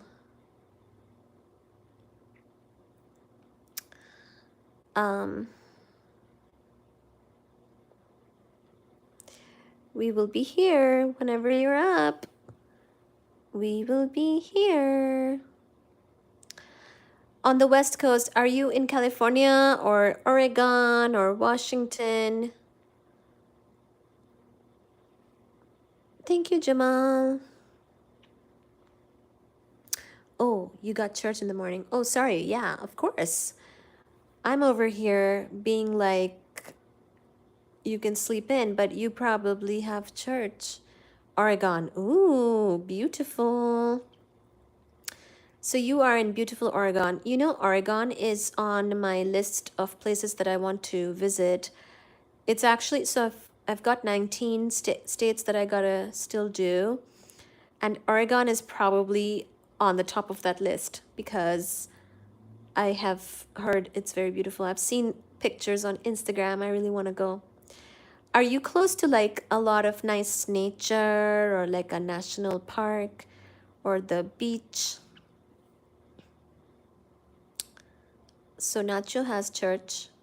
Then they'll join. Very nice. Thank you so much. Please do. It's beautiful, especially the coast. Yeah. Same here in New England too. I love the coast. Like, you know, the beaches, coastal Maine. I recently did a trip up to coastal Maine and it was really beautiful. So I imagine Oregon is like that. I need to do it. You know what? I'm going to come to Oregon. Sometime I will track the flight. I will get a cheap flight and go to Oregon. But you know what is funny is that from Boston, literally Iceland and some of these places like that are in Europe are actually closer. Like from Boston, Europe is closer than California and Oregon and the West Coast. It is beautiful, especially the coast. Yes, of course. I'm about an hour or two from several parks on the beach.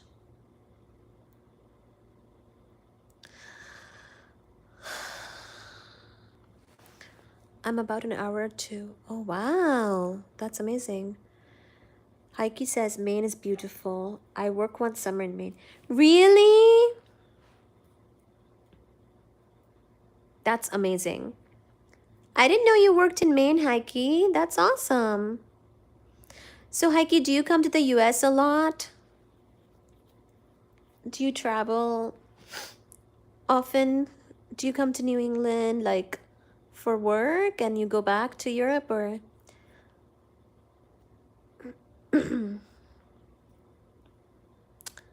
Jamal, we're loving your emojis. Maine is beautiful. Like the other day I went to Maine. It was a nice sunny day too. And the waters, like the coast, the rocks, the just everything was so beautiful. And the thing I learned in Maine though is that they don't really, apparently a lot of the houses there are not winterized, like quote unquote winterized, because like no one like apparently stays up there when it's winter. It's more of like a summer, spring, fall type of place. So they said that a lot of the houses don't have, you know, heat and things like that. So it's really like more of a summer place.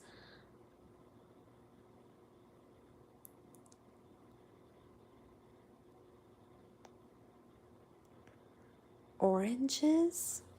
Okay. Heike says, no, when I was student, I worked Maine, New Jersey, Atlantic City. Oh, wow. So, Heike, did you go to school in the US? Where did you go to school? If you don't mind, I mean, you don't have to tell us. You can maybe, which state did you go to school in? So he's saying, I was student, I worked in Maine. Wow. Maine is beautiful. New Jersey. Okay, another whole place. Atlantic City. Wow. Please imagine my comments. I don't know how to read that really. Faith Rules says, why you hide your face? I don't hide my face. I have a face.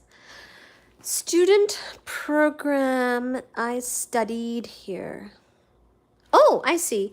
So you studied in your country, but you came here as a sort of like a student exchange program, is that right?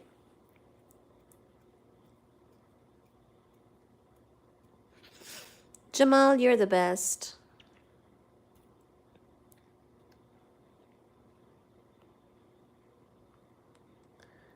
You're the best. Heike, also you're the best.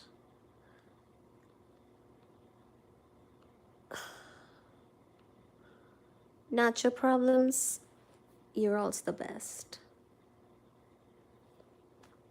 Student work,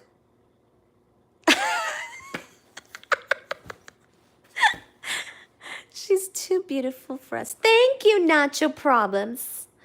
You know, you've really hit the nail on the head.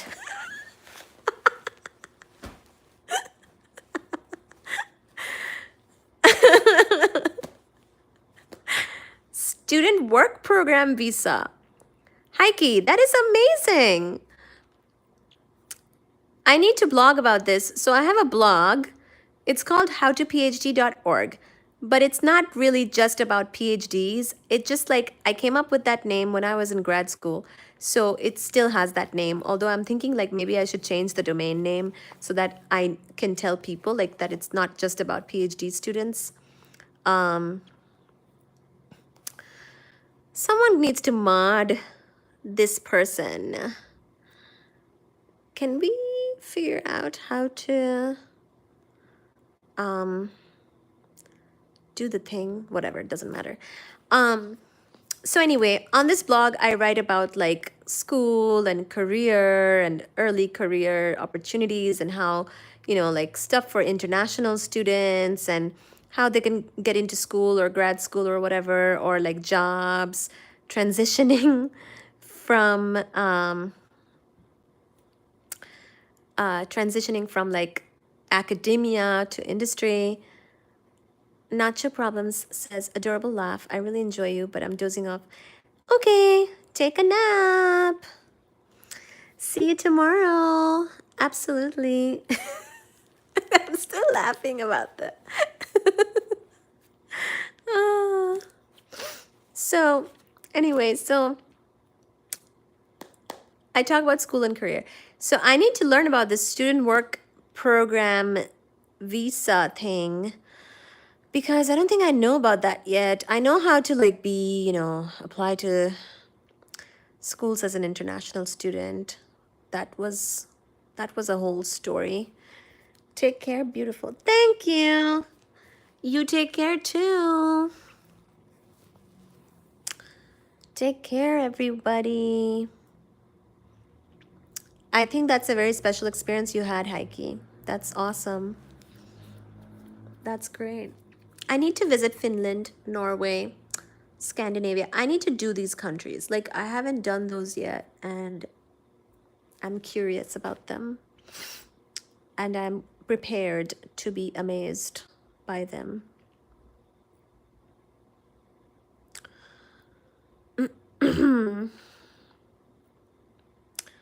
I am prepared for the amazement of these places.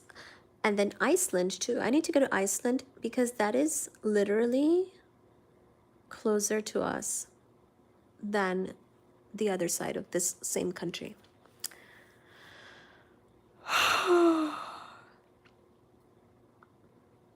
I need to take a nap as well. Thank you so much for joining.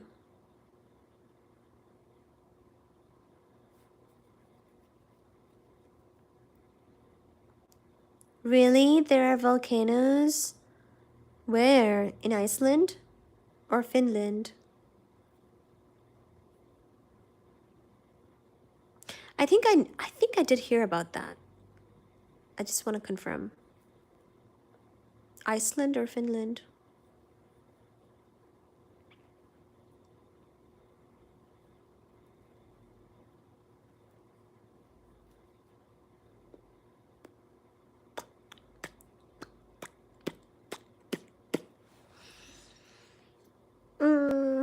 Thank you, Heike.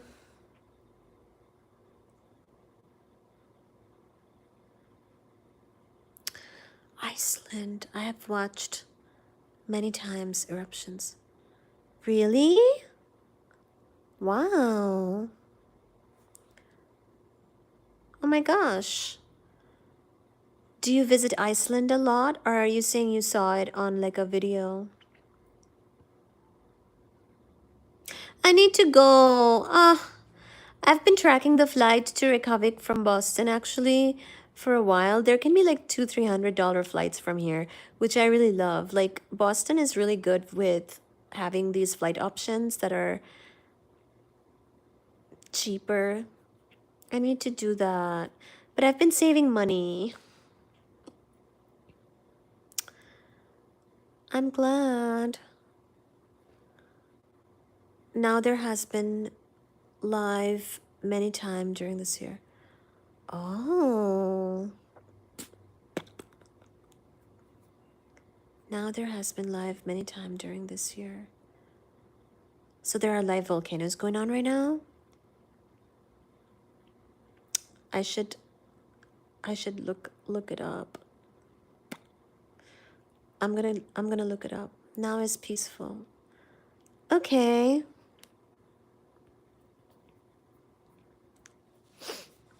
Peaceful. Yeah. Yeah. Yeah. Yeah. Peaceful is nice.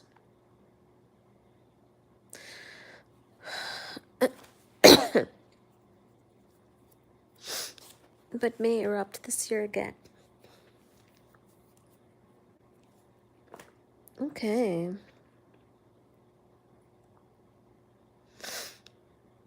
Thank you for sharing that information, Heike. I like to learn new things, and you are sharing about relevant facts. Thank you.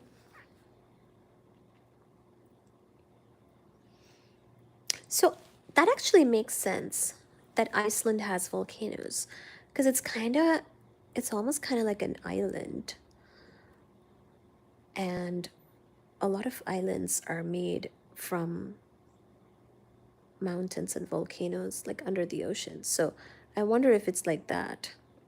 You can find many videos. Okay. You know what? I will look up Iceland on YouTube and learn about it more before I visit. That's actually a great idea. Instead of just going, I should just first like study on it and then. Volcanoes have made Iceland. Oh my gosh! Oh my gosh, like Hawaii? Iceland is made of volcanoes? I mean, that's what I was thinking, but it's true?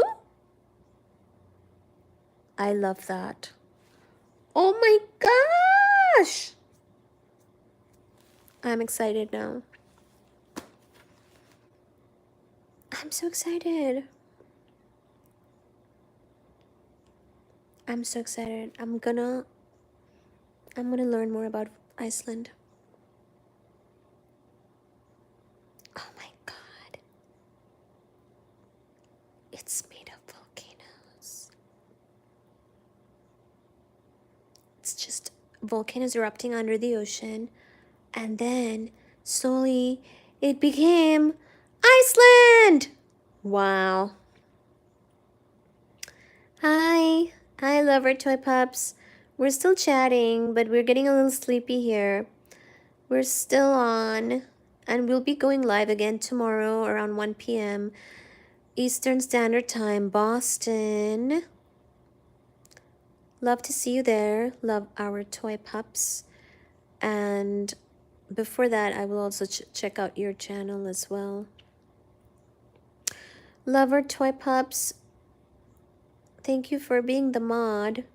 There was a weird guy here at one point. Hopefully he's gone now.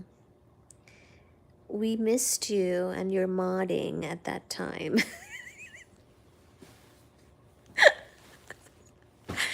But then I learned more about Iceland from Heike. So it's all worth it. It's all good. As long as we're learning. I cannot believe it. Iceland. Volcanoes. That's amazing. That is amazing. That's just blowing my mind. It's not far. It's not far from here. It's like a 4-hour flight from Boston. I'm gonna do it. But I need to learn about it first, because I'm not going to be able to stay there for very long. Because, you know, the longer I stay, the more money it'll cost. So I need to like be very focused and specific about where I'm going and what I'm doing, and I need to like do it. That's what I do during my trips. I don't do super long trips because I have the kitties, you know, and they miss me, and it obviously gets more expensive too when I travel. So I make it very concentrated, focused trips, and the kitty cats allow me to be gone for like a few days. Yes, usually 3 days trip. Yes, that's what I'm talking about. You get me. You get me.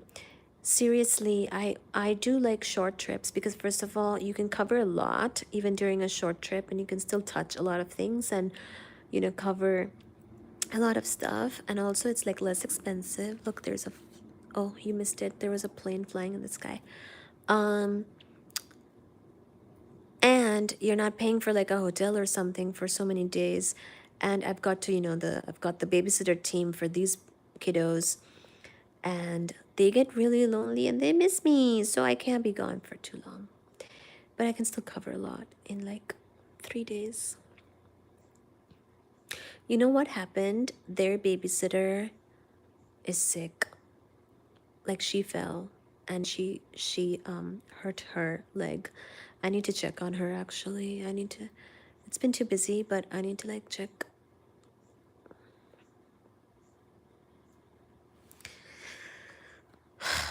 Reykjavik, spas, volcanoes to see. Yes! You read my mind. That's exactly what I'm gonna do that. Reykjavik. Like just go to Reykjavik and do the volcanoes. You know what? I'm gonna just find a tour that I can do on Get Your Guides tour, because I basically do the tours from like the app Get Your Guides, and then I can cover a lot that way. Ooh. Oh, oh. Their food is about to fall. Let me fix their bowls.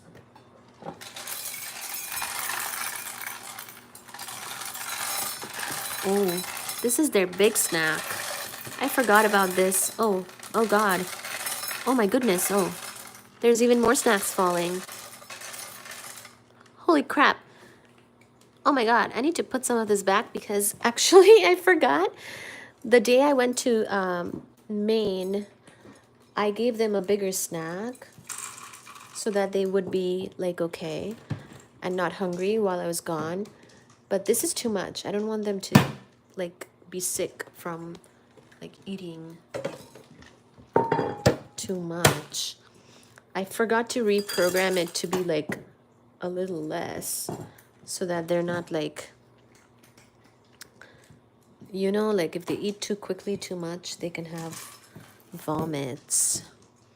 I don't want that. Poor babies. Oh my gosh, let me reprogram this right now. Let me show you how I reprogram it. This is a great time to show you. So see how, oh, sorry, Baji. Here you go.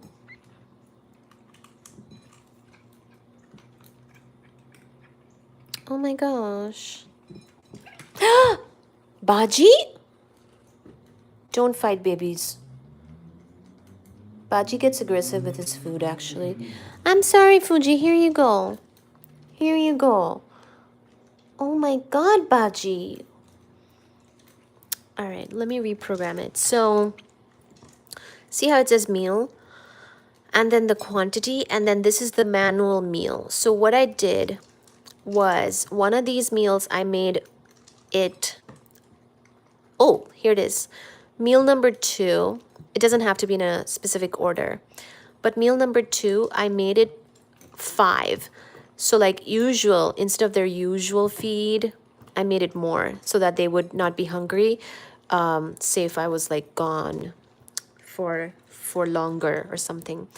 But let me do that right now where I reprogram it. It's actually kind of annoying because what it is it makes you, like the number keeps going up before it'll go down. I know, look at this. It keeps going up more. I have to press it forever. Oh my God. Great. Now it says 29. I don't want 29. Oh my God. There, not 29. Oh, this is ridiculous. Oh my God. 48. Ah, there we go. There. So now I set it to 2. So it's like the meal number 1, which these numbers are not in order, is 1 serving. This became 2 servings. This was already 1, 2, 1. So yeah, you can control the serving size of each of the meals. See, I have 6, 1, 2, 3, 4, 5, 6 meals programmed here. And I can control the serving size. Like if I want, say, one of the meals to be larger because like I need them to have more food because I'll be back a little late or something. I made that serving size bigger, but now I just reprogrammed it because it's too much food at once. Ice caves are maybe too dangerous. 2 weeks ago, 2 American citizens got bad accident in ice cave. Okay, good to know. Oh my gosh. Yeah, I don't want to do yeah, no. I don't want to do too much dangerous. Ice caves are maybe too dangerous. Okay, thank you, Heike. Thank you for giving the warning.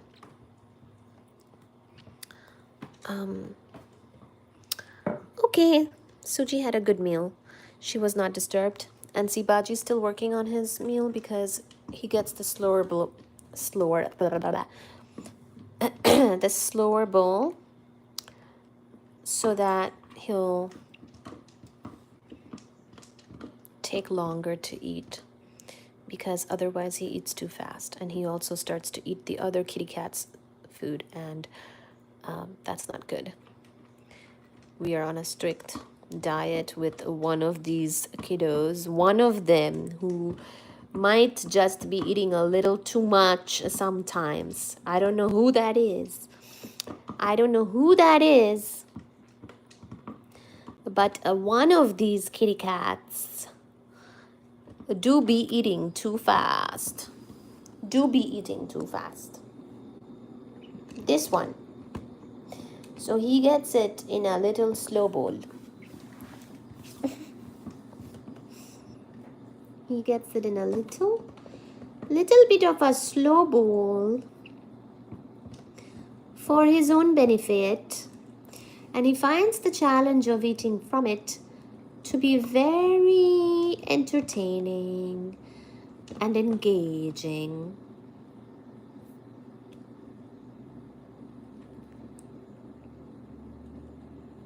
That is why.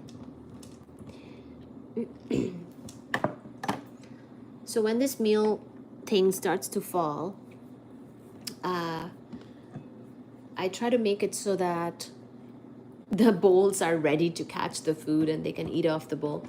That's why I jumped out and wanted to make sure that the meal is falling into the bowl properly. And I also put some of that food back because they're gonna get their regular meals from me. So yeah.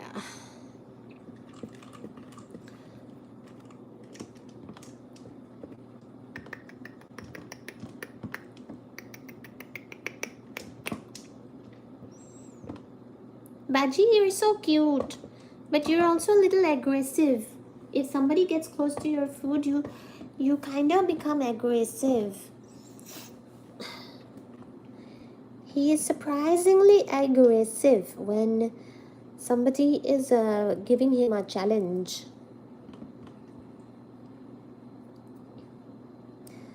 Not too fast eating by Baji. Yes. Look at this. Suji is wondering if she can have a little bit of a bite from Baji, but Baji is not very good at sharing his food. He is not. He really isn't. And he's very like focused, very engaged and focused with the eating when he eats. It's like his entire focus is on eating.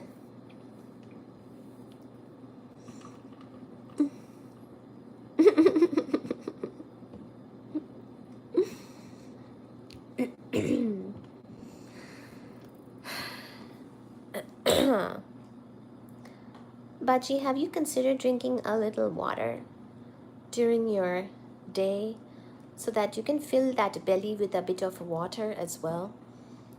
Mama needs to change the water and give you some water. Because somebody here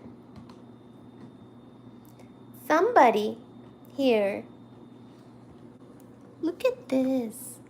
I think he really likes that the food is like a challenge.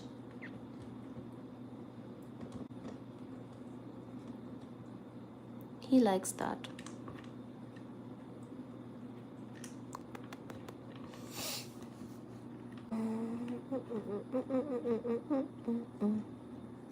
I can't believe that this meal started falling and I kind of lost track of the time.